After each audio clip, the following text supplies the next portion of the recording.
Welcome back to Founders in the Field, the show where we go behind the scenes with agency leaders, consultants, and creative founders to show you how they're building, scaling, and staying sane in the trenches. I'm your host, Stefan Bradley, and today's guest is Jeff Lerner, founder and CEO of Noma Marketing. How are you doing today, Jeff?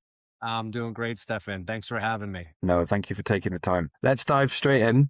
For people who don't know your story, take us right back to the start of your journey and what made you start your own business, and give us an overview of what your role looks like today inside Misnomer Marketing. Sure. So I've been in the marketing space for 25 years. I was an early employee at Google back in the early 2000s, worked at marketing agencies, then went over to the corporate marketing side, 10, 15 years ago.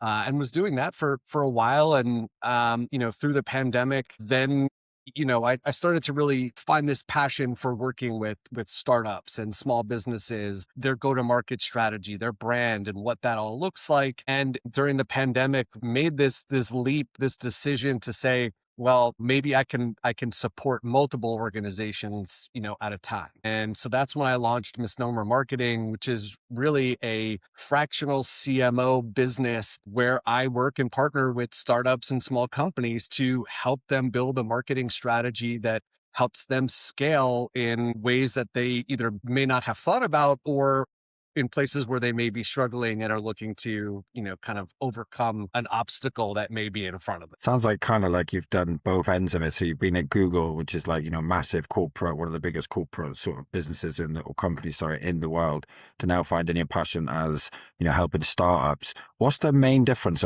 in the two, like from your point of view, that makes you want to work with startups more?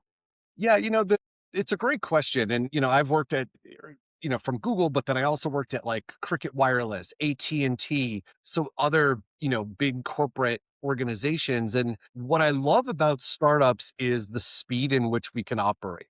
A decision we make today can be implemented today. Whereas in big corporate world, there's a lot of decisions that take a lot of time to make. To implement them requires multiple teams. A lot of cases it's, filling out requests and paperwork. And so there's a lot of, I don't want to say necessarily bureaucracy, but it's a much more complicated organization when you have that size and scale. With startups, every day is a, can we improve a little bit today, a little bit tomorrow, and kind of go from there? And we can make decisions, we can make mistakes, learn from them, grow, iterate, move forward. And that's I love that energy and the passion that comes from that type of environment. Definitely, it sounds like from your experience, it's like a lot more sort of like red tape that you've got to get through to get your ideas to where they want to be in a bigger organization, whereas you can actually make a profound impact much more quicker with a startup business.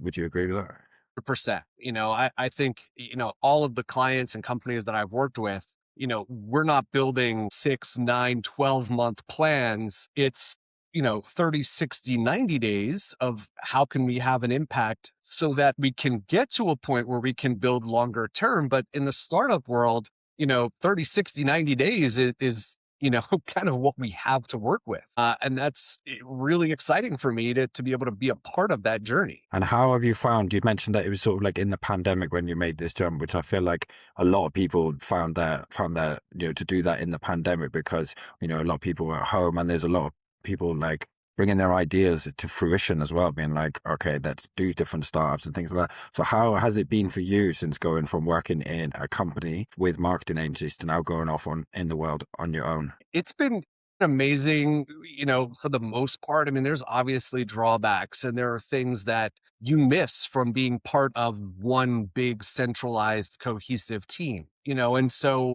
you miss a little bit of that teamwork and, having multiple people that you can partner with that all are aligned on that same goal and the same company mission.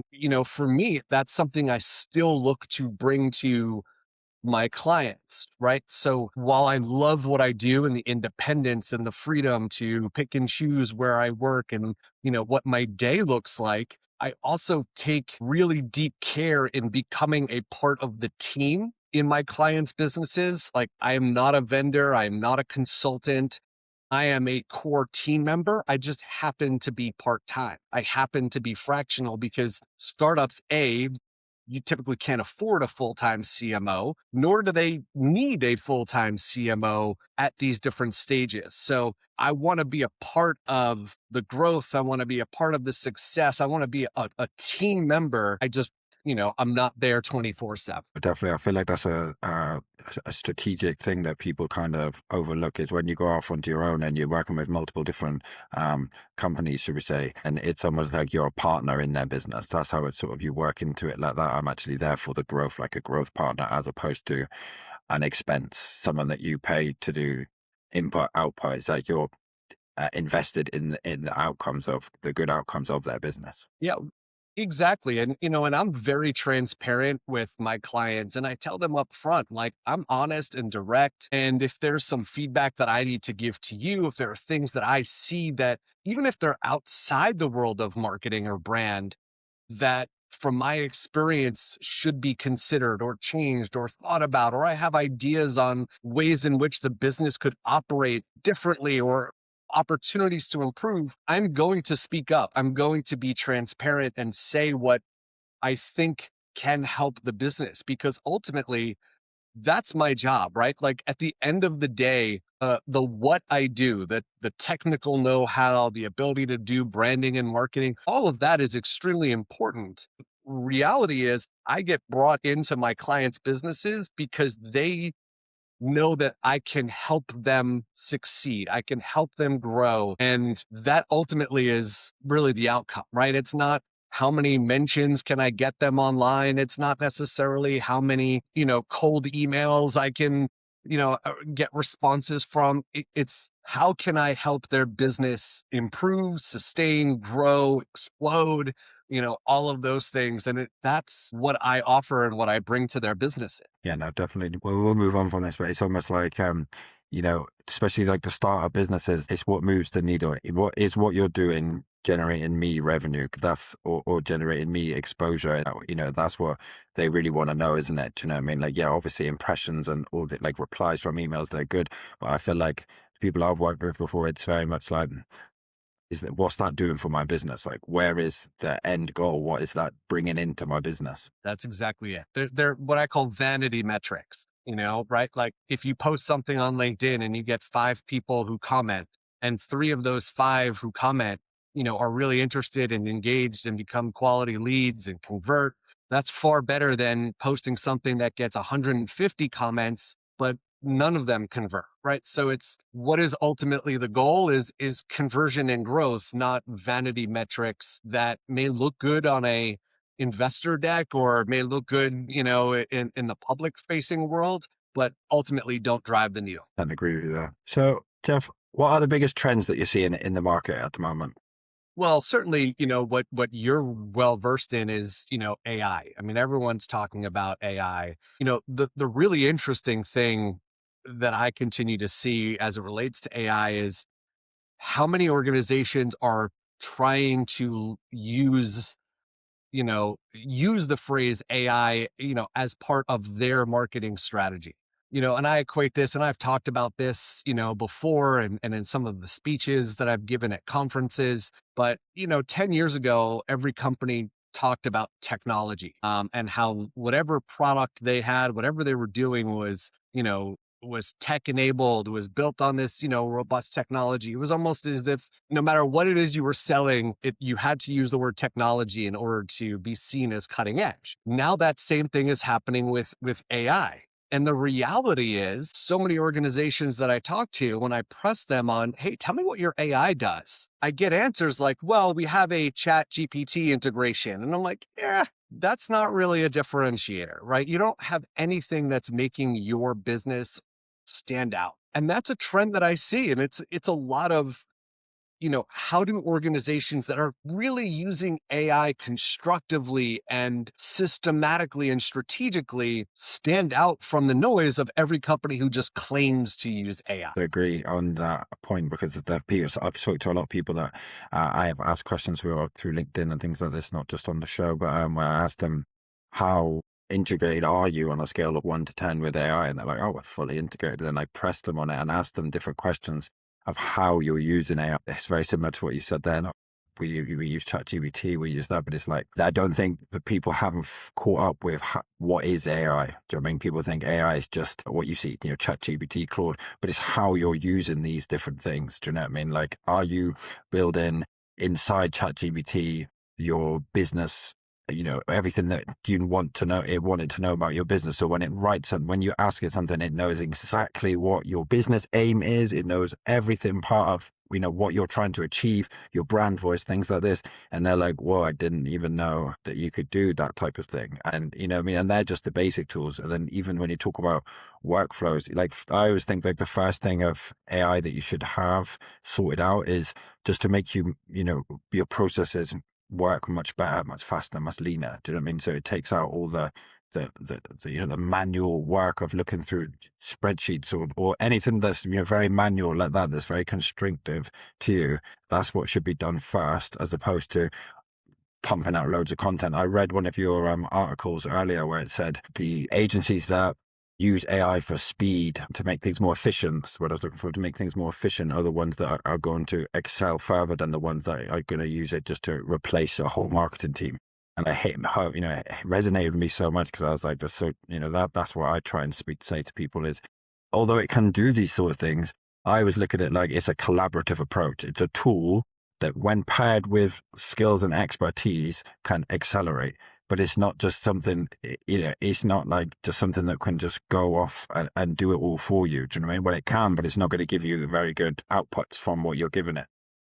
Exactly. And, there are, millions of startups that try and, you know, become something every single year. And, imagine, take three startups that have a new, technology SaaS solution targeting an industry. And if all three of them say, you know what, I'm going to just go to ChatGPT and say, you are the CMO of a new SaaS company that is specializing in X, Y, and Z. Your goal is to acquire X customers. Build me a brand, give me like a brand, kit. Tell me what my 3 to 6 month marketing plan should look like, all of those things. You're going to, each one of those three companies is going to get a very similar response. And when you have then three startups all trying to do the same thing and they're in the same market and they all have the same playbook, it's almost impossible for one to succeed versus the other, right? Like they're all almost as seen as equals. And so what I do, and that's where I come in and say to these companies, hey, look, using AI can help with this process. However, it's not going to help you differentiate against all of these other companies that are looking to do the similar things, that are going after that same ICP, that same target. So how do we take that output, that information, and differentiate so that we as an organization can stand out against all of these other startups? Yeah, no, and I think people have to like realize that all these, AIs, they're going from a brain, a database of all these different things. Okay. So unless you give it a different set of skills, techniques, all these different things, information, data points to call upon, then it's just all of them are just pulling it from the same pond, if that makes sense. Whereas when you're, whether you're a startup, whether you're, a marketing expert, whatever your skill is, if you need to feed it what your input is, basically, because your input, what's in your brain is different to what's in that other startup's brain, what's in different to that other startup brain. And then from there, it's going to be able to pull things, not just from the pool that everyone else has got, but it's actually helping you pull it out of your brain as well. That's exactly it. And a bad analogy that I use, and I love bad analogies, is you could have 10 people go to, ChatGPT and say, I would like a recipe for making, chili. And it's going to give all those 10 people the same exact recipe. Well, if one of them says, I'm looking for a recipe to make chili, but here are the ingredients that I have, you're going to get a different response. If somebody else says, and I need to make it in less than an hour, you're going to get a different response. Someone includes, but I'm a vegetarian, you're going to get a different response. So it's those types of additional pieces of information that are important to getting an output that is going to really help kind of codify and simplify what that should look like for your business. Yeah, no, definitely. The more sort of personalized you make it, the more personalized info you give it about your business, it's going to be able to construct, because it's just context. The more context you give it, the much better it is. It's almost like speaking to, they used to say this in school, like imagine you're describing something to an alien. You know what I mean? You have to give it as much information as you can about what you're trying to achieve, what your business ethos is, you know, all these different types of things, and the way you think about it, the way you want to be perceived, all these different things will make such a big difference. Do you know what I mean? That's why I'm always like a big advocate for people. You know, there's obviously more complex things, but as I like to start like with the basics, is like just feed it, make a brain for all the things that you know Yeah. want to do in your business, and then it's going to be, and all the context, just have one sort of part of it and just keep inputting it in, putting it in and putting it in, and then when you ask it something, it's going off all of this different knowledge pool that you've given it about your business, and that's what's going to make you stand out from the other 10 people that are doing it. Exactly. 100% agree. So, Jeff, what is working well, and where do you still feel slight friction inside Misnomer marketing?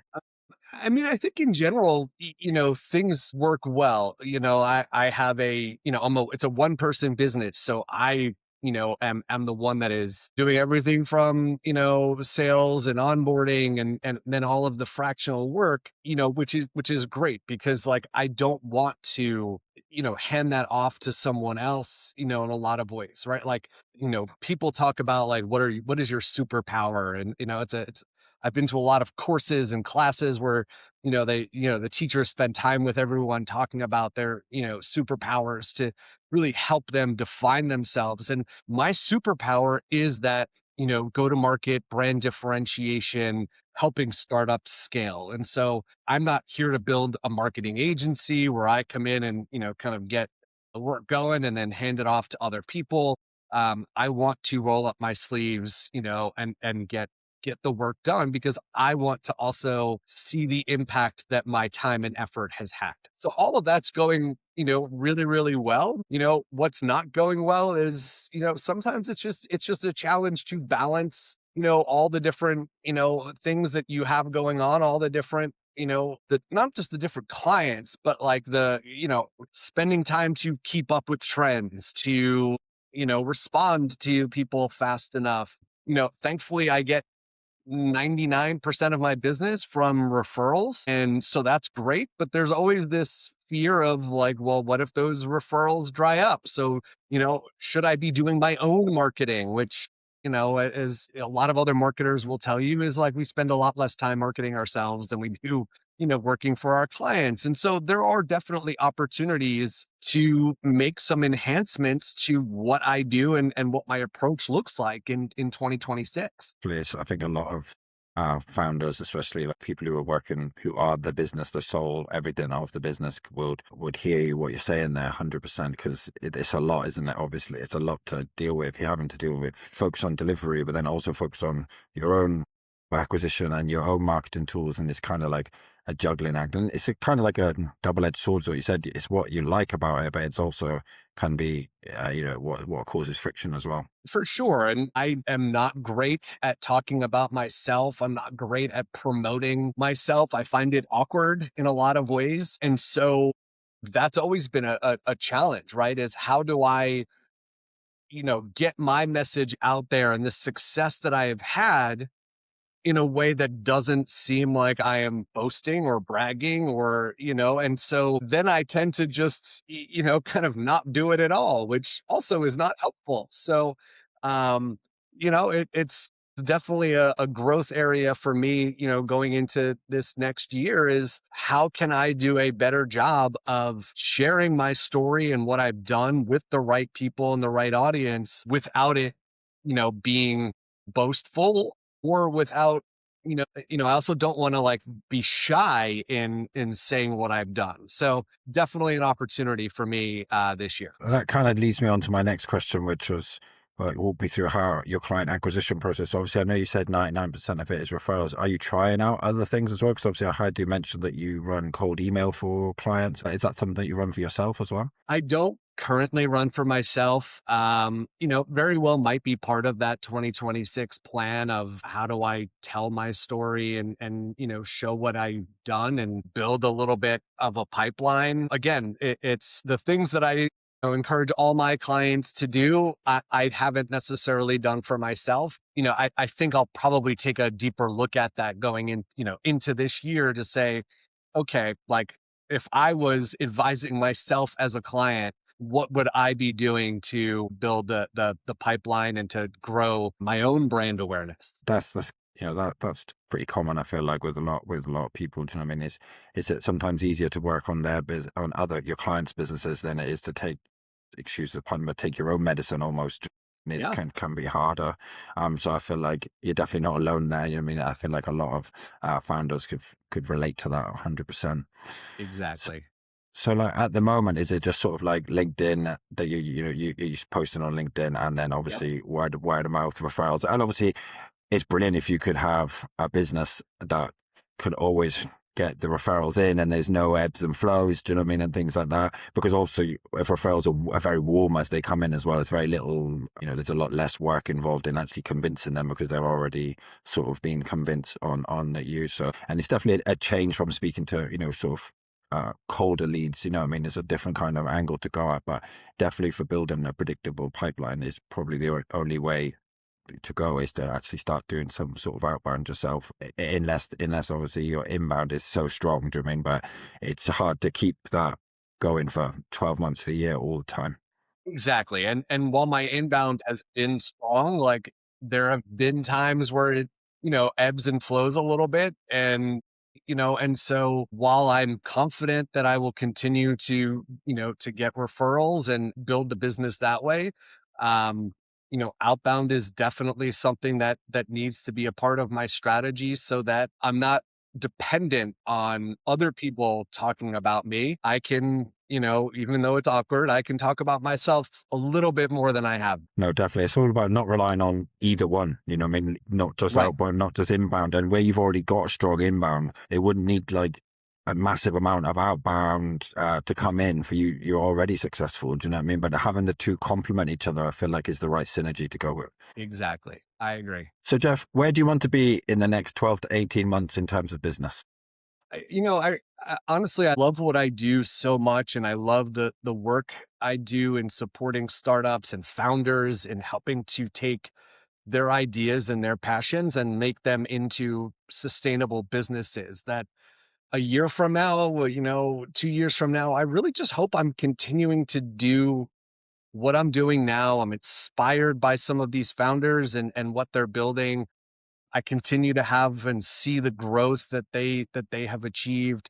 Over the last few years, companies I've supported have raised a whole bunch of money from VCs. A few of them have been acquired. And so like those are just some monumental moments that I would love to see continue and to really just continue to be inspired by what I do every single day. And I guess a year from now, I would love to have such a robust pipeline that I can be even more selective in working with the different, startups that I am now. Just continued growth and continued learning is really what I'm focused on. A beautiful thing to just need to want to be more of the same, basically, just more and more of it, which is really good, especially because that's basically saying that you're sort of living your dream in one aspect of you're very happy with what you do, as opposed to some people would be like, well, I want to change so much, whereas you're saying actually no, I'm really happy where I am. I just want more of the same and to continue on this journey of growth. Exactly. And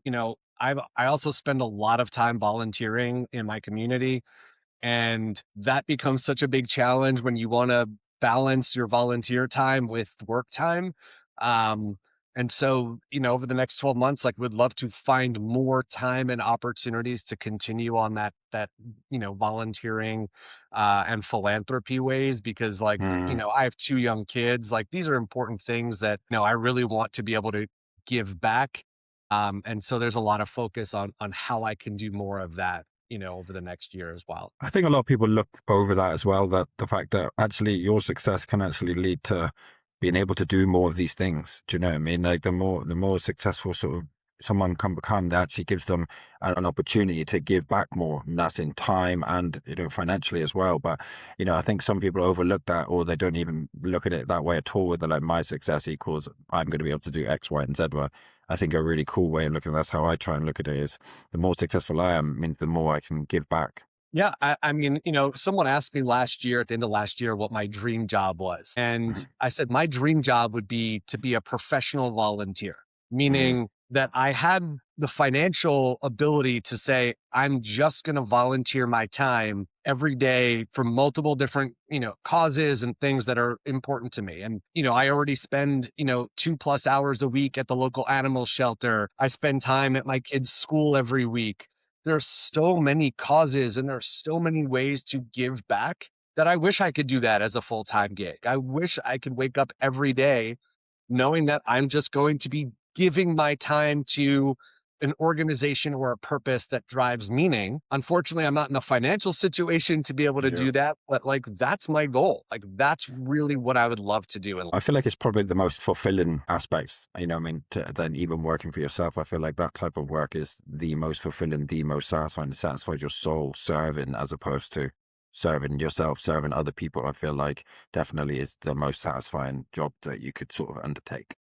And I know that if I had a full-time job at a company, I would not have the ability, or certainly not have the same ability to take 3 hours every week to go and, be at the animal shelter or the school or, wherever else, because that's time during the day that, organizations would expect me to be working and available to them. But as an entrepreneur, as the founder of my own company, I can block off my calendar and say that time is important to me. And I'm going to go do those things that do help both with my mental health and also just my ability to contribute more than just what I'm doing from my standpoint. I couldn't agree more.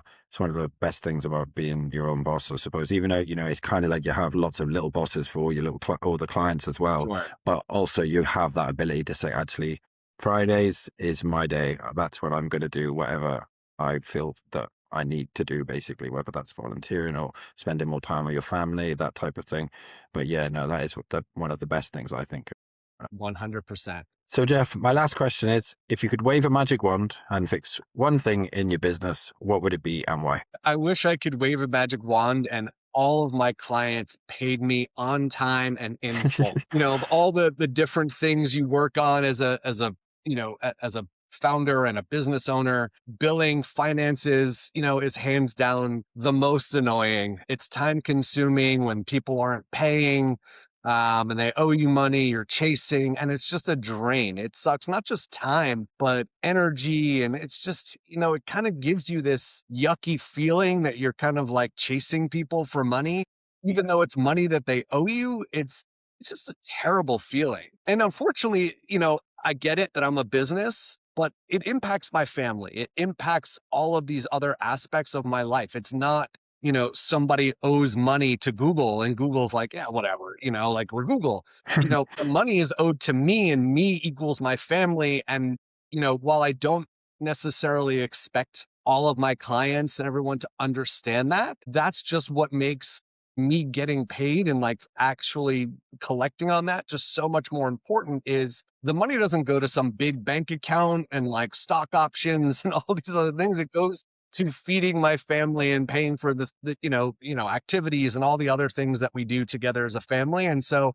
if I could wave a magic wand, it would be that everyone would pay me on time and I wouldn't have to spend any time chasing after payment or just dealing with finances. Especially because it eats up part of your brain as well. Like when It someone's owing does. you money and you're having to chase them, and you're not being at the top peak of your productivity as well, because your brains automatically keep veering back to, oh, remember, you've got to chase up this person, chase up that person. So inherently, not just affects you financially, but it affects you mentally as well. Yes, it does, for sure.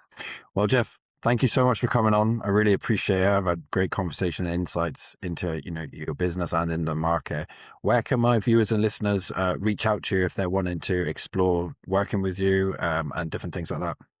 Sure. Yeah. They could find me on LinkedIn, Jeff Lerner. They can certainly go to my website, misnomer.co, or they can find me on Instagram as well. Same at Misnomer Marketing. But happy to be talking to anybody and have those conversations. And also, anybody that's on LinkedIn and is interested, has a startup or is interested in different marketing things, look up Jeff's LinkedIn. He's got some great articles that I've read on there. So please check them out. Everybody, and also check over his page, link up with him. Do you know what I mean? If you're wanting to explore working together, things like that, have to, 100% recommend. Everybody, please like, comment, subscribe, send to a friend, get it out there. And yeah, we'll see you next week. Jeff, thank you so much for your time. Thank you, Stefan.